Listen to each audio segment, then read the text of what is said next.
not start the tour with a scrumptious bowl of wool soup to get the appetite going?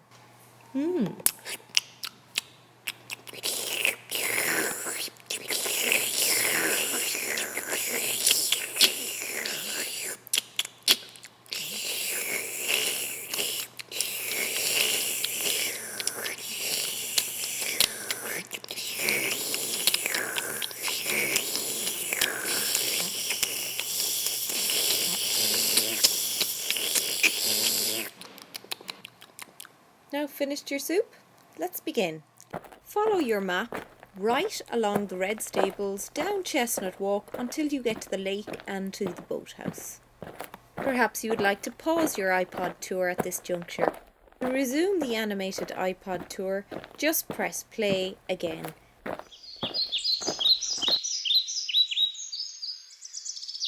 You should now have arrived at the lake.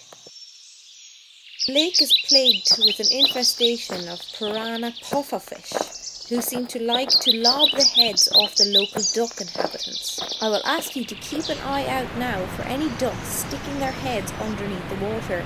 This is a bad sign. This could mean that the piranha pufferfish has struck again. Piranha pufferfish are both land and aquatic animals. They gestate in a mere 30 seconds. Piranha pufferfish lay their eggs on land. You might just find some down around St. Anne's Well. Adult piranha pufferfish emerge from the eggs, ready to lay their own eggs immediately afterwards.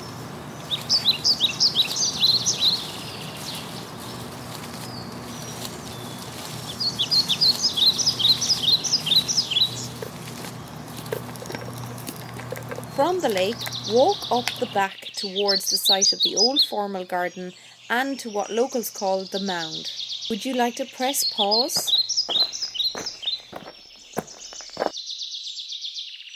You should find yourself here, the site of the old big mansion, St. Anne's. The house was originally owned by the old Guinness family. It doesn't look much from here, just a big mound right at the end of what looks like a runway.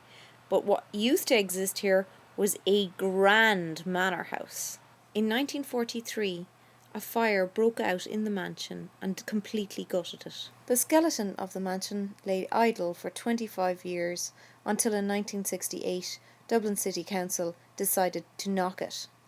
Not many people know that also the remains of Nelson's Pillar, which were blown up by the IRA, were also dumped by Dublin City Council on top of the old house.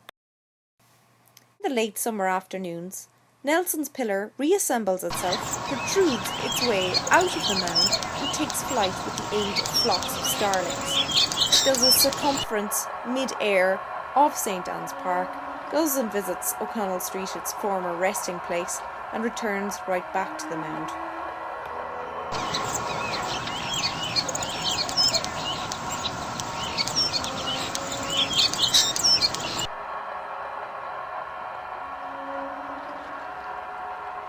Head down the runway and appreciate how neat the grass is. How do Dublin City Council keep it so neat? Well, you might ask. Dublin City Council employs hedge dressers, trained hairdressers who have mastered the control of their hair with scissors to keep the grasses neat and tidy.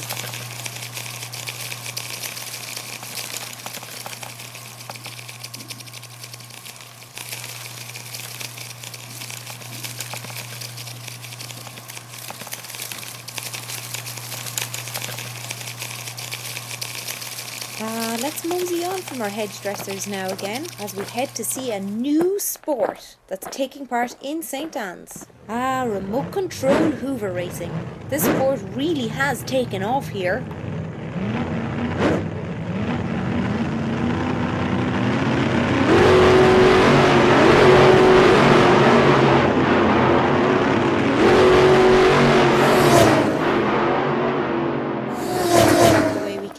And head towards the clock tower.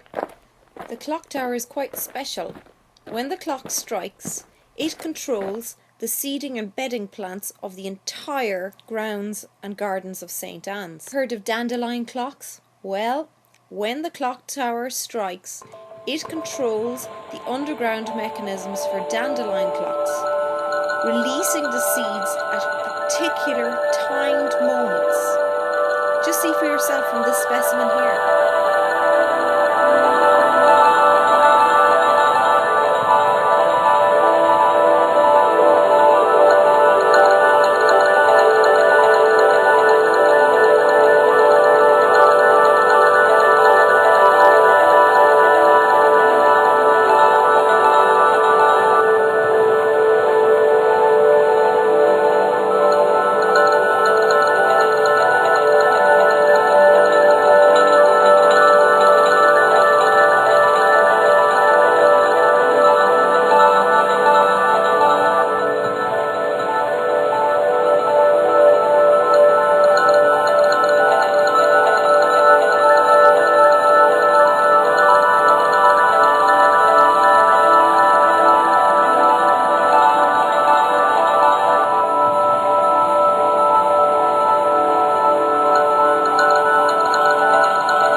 From the walled garden where the clock tower was to what we call the rose garden.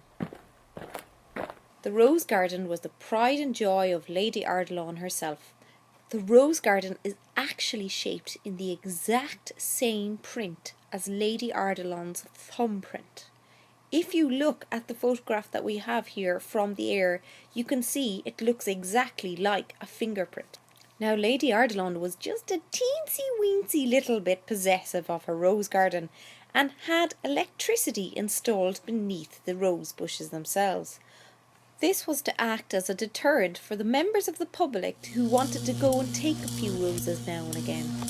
You have been warned, do not go too close to those beautiful rose bushes in case you are electrocuted.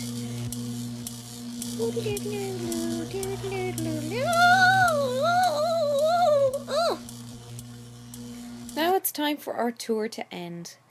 You can about face and turn back to the red stables. But on your way back, here's just a little bit of an interesting fact. In the early 19th century, geographical maps were turned into musical notation, specifically St. Anne's Gardens. From some of the maps from the early 19th century have actually been turned into pianola music, and on your way back you can listen to one of those tracks right here on the iPod.